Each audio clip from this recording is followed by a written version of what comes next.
திருச்சிற்றம்பலம். திருமூலர் ஐயா திருவடிகள் போற்றி போற்றி, குருவடியும் திருவடியும் வணங்கின்ற பதிவை ஆரம்பிக்கலாம். நண்பர்களே, இறைவனை பற்றி பேசாத நாள் இல்லை, அவரை பற்றி எண்ணாத நாள் இல்லை. ஆனாலும் ஒரு நாள் அப்படிங்கிறது நமக்கு வகுத்து கொடுக்கப்பட்டிருக்கிறது. இன்றைய தினத்திலே நாம் விரதமாக இருந்து இறைவனை எண்ணி துதித்திருக்கும் பொழுது, அந்த விழிப்புணர்வு நிலையிலே நாம் நீடித்திருக்கும் பொழுது, அன்றைய தினத்திலே நம்மால் இந்த இறை ஆற்றலை நம்முள் உணர்ந்து கொள்ள முடியும் அப்படின்னு சொல்லக்கூடிய ஒரு அற்புதமான நாள் அப்படின்னு சொன்னோம்னா சிவராத்திரி, அதிலும் மகா சிவராத்திரி அப்படின்னு சொல்லக்கூடிய இந்த அற்புதமான நாள். இந்த நாளை எப்பவுமே தவற விட்டுறாதீங்க அப்படின்னு தான் நம்ம சொல்லுவோம். வருகின்ற 26ஆம் தேதி அன்னைக்கு அந்த சிவராத்திரி நாள் அப்படிங்கிறது வருகிறது. ரொம்ப முக்கியமான விஷயம் அப்படிங்கிறது விழிப்புணர்வு நிலை. எப்பொழுதுமே ஞானியர்களும் சரி, சித்தர்களும் சரி, இன்று இருக்கக்கூடிய பெரியவர்களும் சரி, நமக்கு உபதேசிப்பது அப்படின்னு சொன்னோம்னா அந்த விழிப்புணர்வு நிலையிலே நீடித்திருப்பது அப்படிங்கிறது தான். நம்ம யோகம் பழகினாலும் சரி, தியானம் பழகினாலும் சரி, அந்த விழிப்புணர்வு நிலை ரொம்ப முக்கியம் அப்படின்ட்டு சொல்லுவாங்க. அந்த நிலைக்கு நம்ம போயிட்டோம் அப்படின்னா நம்மை சுற்றி என்ன நடக்கிறது, நம்முள் என்ன நடக்கிறது என்பதை நம்மால் சற்று உணர்ந்து கொள்ள முடியும். அதன் பொருட்டே அப்படியே படிப்படியாக அடுத்தடுத்த நிலைக்கு போகும் பொழுது நம்மால் அந்த இறைவனை நெருங்கி செல்வதற்கான வாய்ப்பு கிடைக்கும் அப்படின்னு சொல்லுவாங்க. அப்படி ஒரு தினம்தான் மகா சிவராத்திரி அப்படின்னு சொல்லக்கூடிய அந்த தினம். தவற விட்டுறாதீங்க. உட்காந்து தியானம் பண்ணுங்க, நிறைய தியானம் பண்ணுங்க. முடிஞ்சா ஆலயத்துக்கு போங்க, சிவாலயத்துக்கு போய் அங்க அமர்ந்து தியானம் செய்யுங்கள். வெட்டவெளி தியானம் அப்படின்னு சொல்லுவாங்க. வெளியே கோவிலுக்குள்ள இருக்கிறத காட்டிலும் கோவிலுக்கு வெளியே இடங்கள் இருக்கிறது அப்படின்னா அவ்விடத்திலே அமர்ந்து தியானிப்பது, பஞ்சாட்சர மந்திரத்தை உள்ளார சொல்வது, உணர்ந்து சொல்வது, அனுபவித்து அனுபவித்து சொல்வது, இந்த பஞ்சாட்சர மந்திரம் உடலில் ஏற்படுத்துகின்ற அந்த மாற்றங்களை உணர்வது, இது எல்லாமே ஒரு பெரிய வரப்பிரசாதம் மாதிரி இருக்கும். அன்றைய தினத்துல அவ்வளவு ஆற்றல் வாய்ந்த நாள் அப்படின்ட்டு குறிப்பிடப்படும். இப்ப மற்ற நாளுக்கெல்லாம் ஆற்றல் இல்லையா? எல்லா நாளுக்கும் ஆற்றல் உண்டு. அந்த ஒரு நாளில் உங்களால் உணர்ந்து கொள்ள முடியும் அப்படிங்கிறதுனாலதான் அந்த தினத்தை வகுத்து வைத்திருக்கிறார்கள். மாசி மாதத்திலே தேய்பிரையிலே வருகின்ற சதுர்தசி திதியிலே நம்மால் தியானத்தில் ஈடுபடும் பொழுது, அதுவும் இரவு தியானத்திலே ஈடுபடும் பொழுது நம்மை நாம் உணர்ந்து கொள்ள முடியும் அப்படிங்கிறது பெரிய தாற்பயமே அதுதானே. நம்மை நாம் உணர்ந்து கொள்ள வேண்டும். சொல்லும் போது சொல்லுவாங்க, உன்னை நீ உணர்ந்து கொள். ஏன்னா நம்ம ஒரு மாயையிலே தான் சிக்கி தடுமாறிக்கிட்டு இருப்போம். ஒரு விஷயத்தை பிடிச்சுக்கிட்டோம்னா அந்த விஷயமே நம்ம விட்டா கூட நம்ம அதை விடமாட்டோம். ஒரு கவலை மனசுக்குள்ள வந்துருச்சுன்னா அது கூட சொல்லும், என்னை விட்டு நான் போயிடுறேன்டா. ஆனா நம்ம மனசு அதை இருக பத்திக்கும். எனக்கு நான் கவலையில் இருக்கேன்னு சொல்லி சொல்லியே அந்த மனசு நம்ம ஒரு அழுத்திடும். சில நேரங்கள்ல சந்தோஷம் வந்தா கூட, அந்த கவலையில் இருக்கும்போது சந்தோஷம் வந்தா கூட அதை முழுமையா அனுபவிக்க விடாது. அப்ப அதற்கு என்ன தேவைன்னா அதுக்கு தான் இந்த விழிப்புணர்வு நிலை அப்படிங்கிறது தேவைன்னு சொல்லுவாங்க. இன்பமோ துன்பமோ வந்தால் கடந்து சென்று கொண்டே இருக்க வேண்டும். அது விழிப்புணர்வு நிலையிலே சாத்தியமாகும். அது என்னமோ சொல்லுவாங்க இல்லையா, அப்படியே நகரக்கூடிய மேகக்கூட்டங்கள் மாதிரி அது போய்கிட்டே இருக்கும். அடுத்தடுத்து நிகழ்வு வந்துகிட்டே இருக்கும். சந்தோஷம் அதுவும் மட்டும் நிலைச்சிருக்க போதா? கிடையாது, அதுவும் நகர்ந்து போகும். இந்த யதார்த்தத்தை உணர்ந்து கொள்வது அவசியமாகிறது.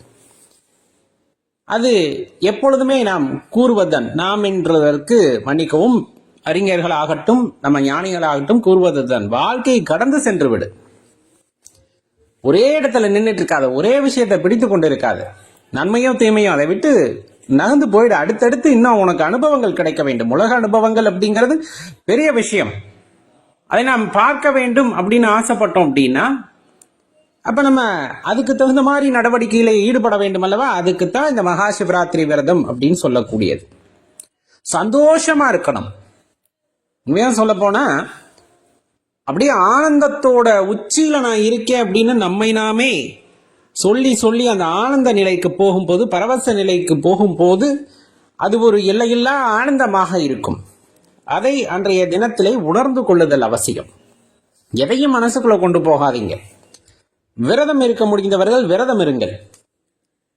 சொல்லுவாங்க இல்லையா வள்ளலார் ஐயா, பசித்திரு, தனித்திரு, ஒளித்திரு அப்படின்னு சொல்லுவாங்க. நம்ம அதுக்கு பல அர்த்தம் எடுத்துக்குவோம். ஆனா அது சிவராத்திரிக்கு மிகவும் பொருத்தமாக இருக்கும். பசித்திரு, நம்ம சொல்லுவோம் சாப்பிடாம இருங்கன்னு. ஆனா வேட்கையாயிரு அப்படிங்கறதும் அதுக்கு இன்னொரு பொருள் உண்டு. எதுக்கு? இன்றைய தினத்திலே என்னுள் இருக்கக்கூடிய அந்த இறைவனை உணர்ந்து கொள்ள நாம் வேட்கையாக இருக்க வேண்டும். இது அடியேன் கூறுவது. பிழை இருந்தாலும் பொறுத்தருளுங்கள். நாம் இது எப்படி வேணாலும் எடுத்துக்கலாம். பசித்திரு, சாப்பிடாம இரு. அதே போல வேட்கையோடு இரு. எனக்கு வேண்டும், நான் உணர்ந்து கொள்ள வேண்டும். அந்த வேட்கை நமக்குள் இருக்க வேண்டும். அந்த தாகம், பசித்திருப்பது என்பது தாகம். இறைவனை உணர்ந்து கொள்தல், என்னுள் இருக்கின்ற அந்த மகாசக்தியை நான் உணர்ந்து கொள்ள வேண்டும் அப்படிங்கிற அந்த பசி, தாகம் அங்கு இருக்க வேண்டும். தனித்திரு, நம்ம கூட்டமா இருந்தோம்னா கேளிக்கைகள்ல ஈடுபடுவோம். நிறைய இடையூறுகள் வரும், கவனச்சிதறல்கள் வரும். தனியே மறந்து தியானத்தில் ஈடுபடு. தனியே மறந்து நம் வேற ஏதேனும் கவனச்சிதறல்கள் இருந்தாலும் வீண்தான். தனியே மறந்து தியானத்தில் ஈடுபடுங்கள். தனித்திரு, பிறரிலிருந்து தனித்திரு என்பது மட்டும் பொருள் அல்ல. உன்னிலிருந்தும் தனித்திரு அப்படிங்கிறது தான் அந்த இடத்துல இருக்கக்கூடிய பெரிய விஷயம். பசித்திருந்தாச்சு, தனித்திருந்தாச்சு. ரொம்ப முக்கியமா சொல்ல போறது அப்படின்னு சொன்னோம்னா வெளித்திரு அப்படின்னு சொல்றது. வெளித்திருனா கண் வெளித்திரு அப்படிங்கறத நம்ம எடுத்துக்குவோம். ஆனா விழிப்பு நிலையில் இரு என்பதையும் பொருள் கொள்க. ரொம்ப முக்கியம். நமக்குள்ள ஏதேனும் மாற்றங்கள் ஏற்படுகிறது அப்படின்னா அதை உணர்ந்து கொள்வதற்கு நாம் விழிப்புணர்வு நிலையில இருக்க வேண்டும். வேறு ஏதேனும் விஷயங்களிலே கவனம் செலுத்தி கொண்டு இருக்கிறீர்கள் அப்படிங்கும் போது உள்ள என்ன நடக்குதுங்கிற அந்த விஷயம் நமக்கு தெரியாது. அதற்குத்தான் அந்த விழிப்பு நிலை அப்படிங்கிறது ரொம்ப முக்கியம் அப்படின்னு சொல்லுவாங்க. அப்ப தொடர்ந்து அந்த விழிப்பு நிலையிலே நாம் இருக்கின்றோம் அப்படிங்கும் போது நம் உடலிலே என்ன மாற்றங்கள் ஏற்படுகிறது அப்படிங்கிறத கவனித்துக் கொண்டே இருக்கின்றோம் அப்படிங்கும் போது அன்றைய தினத்திலே ரொம்ப அற்புதமான விஷயங்களை எல்லாம் நாம் உணர்ந்து கொள்ளலாம் அப்படிங்கறத மனசுல வச்சுக்கோங்க. நம்ம ஏற்கனவே சொன்ன மாதிரி இந்த விரதம் முழுமை பெறும் வரையிலே உணவு உண்ண வேண்டாம். ஏதேனும் நம்மால் முடிகிறது அப்படின்னா பால் பழ ஆகாரங்களை எடுத்துக்கொள்ளுங்கள். ரொம்ப முடியாதவங்க, ஏன்னா இரவு நேரங்கள்ல ரொம்ப நேரம் வெளித்திருந்தோம் அப்படின்னா திடீர்னு வெளித்திருக்கும் போது நம் உடல் அதற்கு ஏற்றாற் போல கொஞ்சம் மாறுவதற்கு சிரமப்படும். அதனால கொஞ்சம் கொஞ்சம் தண்ணீர், பால், பழ ஆகாரங்களை எடுத்துக்கொள்ளுங்கள். முடியாதவங்க முடிஞ்சதுன்னா முடிஞ்ச அளவுக்கு அதை அப்படியே கொண்டு போகலாம். விரதத்தை அடுத்த நாள் காலையில வரலும் கொண்டு போகலாம். பூஜை எல்லாம் நிறைவு பெற்ற பின்னர் நம்ம இறைவனை வேண்டிக் கொண்டு வீட்டிலே போய் நம்ம புனித நீர் ஆடிவிட்டு அதன் பிறகு உணவை எடுத்துக்கொள்ளுதல் அவசியமாகும். அந்நாளிலே ரொம்ப சிறப்பு. ரொம்ப முக்கியம் என்னன்னா நிறைய அன்னதானம் செய்வாங்க ஆலயங்கள்ல. அப்ப அந்த அன்னங்களை எடுத்துக்கொள்ளலாமா? ஏன்னா பிரசாதம் இல்லையா, எடுத்துக்கொள்ளலாமா அப்படின்னா வேண்டாம். விரதம் இருந்து இரவு கண் விழிக்க வேண்டும் என்று நீங்கள் கொள்கையை கொண்டிருக்கிறீர்கள் என்றால் நீங்கள் எதையும் எடுத்துக்கொள்ள தேவையில்லை.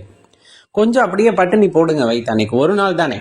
இல்ல உடல்நிலை சரியில்லைன்னா நம்ம ஏற்கனவே சொன்ன மாதிரி மிதமான உணவுகளை எடுத்துக்கொள்ளலாம். ஆனா முடிஞ்ச அளவுக்கு அன்னைக்கு பட்டினி இருந்து பாருங்க. எதன் மீதும் அன்றைய தினத்துல இது சாப்பிடலாமா அப்படி இப்படிங்கிற எண்ணமெல்லாம் கூட வேண்டாம் முடிஞ்ச அளவுக்கு. ஏன்னா நம்முள் ஏதேனும் ஒரு சக்தியை உணர்ந்து கொள்ள வேண்டும் என்ற எண்ணம் தானே நமக்கு. அதனால் அது கிடைக்காமல் போய்விடும் அப்படிங்கறதெல்லாம் அடியேன் கூற்றல்ல. இறைவனின் இந்த ஆசை இருந்தால் எப்படியும் எதுவும் கைகூடி வரும். அதுதான் ரொம்ப முக்கியமான விஷயம். இருந்தாலும் அந்த நியதிகளிலே சொல்லப்பட்டது போல நாமும் கடைபிடித்து இருக்கின்றோம் அப்படிங்கும் போது கண்டிப்பா அது ஒரு பெரிய மாற்றத்தை நம்மள் ஏற்படுத்தும் அப்படின்னா அதுல மாற்று கருத்தே இல்லை. ரொம்பவே தேவையான ஒரு விஷயம் இந்த விழிப்பு நிலை அப்படின்னு சொல்லக்கூடியது. ஆனந்த நிலை, பரவச நிலை, இப்படி என்ன வேணாலும் சொல்லிக்கிட்டு போகலாம். நாளுக்கு நாள் அடியார் கூட்டம் ஆர்ப்பரித்துக் கொண்டே இருக்கும். காரணம் என்ன? மகிழ்ச்சி. இந்த சிவத்தை அடைந்தவர்களுக்கு என்றுமே மகிழ்ச்சி தான் அப்படிங்கிறது உண்மையாகவே அவர் மீது பக்தி வைத்திருப்பவர்களுக்கு மட்டும்தான் தெரியும். இது வேண்டும் அது வேண்டும் என்று அவரை நோக்கி வந்தவர்களுக்கு அந்த அருமை புரிவதற்கு வாய்ப்பில்லை.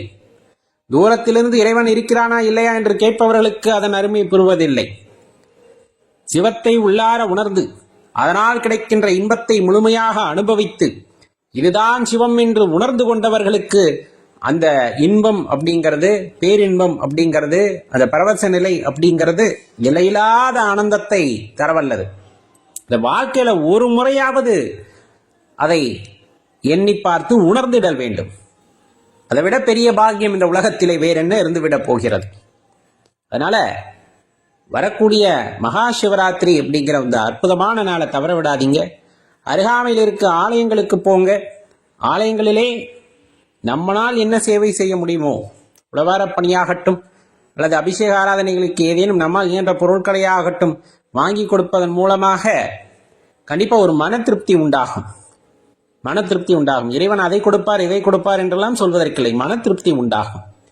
அந்த திருப்தியுடன் அந்த தியான நிலையிலே அமரும் பொழுது, ஒரு மகிழ்ச்சியிலே அமரும் பொழுது அன்றைய தினம் கண்டிப்பாக நம்மளுக்கு ஒரு ஆனந்தமான நிலையாக இருக்கும். அதில் மாற்றுக்கருத்தே இல்லை. தவற விடாதீர்கள் நண்பர்களே. நண்பர்களுக்கும் தெரியப்படுத்தி அவர்களையும் அருகாமையில் உள்ள சிவாலயத்திற்கு அழைத்துச் செல்லுங்கள். பராமரிப்பற்ற ஆலயம் இருக்கிறது என்றால் அவ்வாலயத்திலே பூஜைக்கு ஏற்பாடு செய்யுங்கள் அடியார்களுடன் கூடி. அது இன்னும் பெரிய புண்ணியத்தை உண்டாக்கி தரும். பெரிய புண்ணியம் என்று சொல்வது நம்ம பாரம்பரியம், அந்த பண்பாடு, கலாச்சாரம் எல்லாத்தையும் அடுத்த தலைமுறைக்கு எடுத்து போய் கொடுக்கின்றோம். நம்ம மூட நம்பிக்கையை எடுத்துக்கொண்டு போவதில்லை. ஏன்னா நாத்திகம் பேசுபவர்கள் எதையும் இல்லை என்று சொல்வார்கள். ஆத்திகத்தை ஒரு கூறாக உடையவர்கள் எது சொன்னாலும் நம்புவார்கள். ஆனால் அடியேன் குறிப்பிடுவது உள்ளார உணர்ந்து கொள்ளுங்கள். நம்மை மீறிய ஓர் சக்தி, சிவமாக வீற்றிருக்கும் அச்சக்தி உள்ளது உண்மை அப்படிங்கிறத உணர்ந்து கொள்ளுங்கள். அதை அனுபவித்து அறிந்து கொள்ளுங்கள். அதற்காக ஒரு வாய்ப்பாக இந்த கோவில்கள், ஆலயங்கள் எல்லாம் அடுத்த தலைமுறைக்கு கடத்தி செல்வது அல்லது எடுத்து சென்று கொடுப்பது நமது கடமை. அழிவின் விளிம்பு நிலையில் இருக்கின்ற சிவாலயங்களை எல்லாம் மீட்டு வருகின்ற அடியார் பெருமக்கள் ஏராளம் ஏராளம். அதிலும் குறிப்பாக நிறைய பேர் இருந்தாலும் நிறைய அமைப்புகள், அரண்பணி அறக்கட்டளை போன்ற நிறைய அமைப்புகள் இந்த சிதலமடைந்த ஆலயங்களை எல்லாம் மீட்டு கொண்டு வருகின்ற பணியிலே ஈடுபடுகிறார்கள். அப்படிங்கும் போது அவர்களுக்கெல்லாம், அந்த திருப்பணியில் ஈடுபட்டிருக்கின்ற அனைவருக்கும் இறைவனுடைய அருள் கிடைத்து மேலும் இதுபோல இருக்கின்ற ஆலயங்கள் எல்லாம் யாவும் மீண்டு வர வேண்டும். அவற்றிற்கு அடியார் கூட்டம் ஒன்று சேர்ந்து எல்லா காலமும் வழிபாடு செய்கின்ற நிலை விரைவிலே வர வேண்டும் என்று எல்லாம் வல்ல அந்த இறைவனை வேண்டிக் கொள்ளலாம். நீங்களும் வேண்டிக் கொள்ளுங்கள். இந்த மகா சிவராத்திரியிலே நம்முடைய வேண்டுதலும் அதுவாக இருக்கட்டும். இந்த உலகம் சுபிக்ஷமாக இருக்க வேண்டும், எல்லோரும் ஆனந்தமாக இருக்க வேண்டும், எல்லோருக்கும் எல்லாமும் கிடைத்து, எல்லாமும் அப்படின்னா செல்வம் அப்படிங்கிறது மட்டுமல்ல, எல்லோருக்கும் ஆனந்தம், இன்பம் எல்லாமே கிடைத்து மகிழ்ச்சியாக இருக்கட்டும் என்று எல்லாம் அந்த இறைவனை வேண்டிக் கொள்ளலாம். அடியார்களே, சிவாய நம.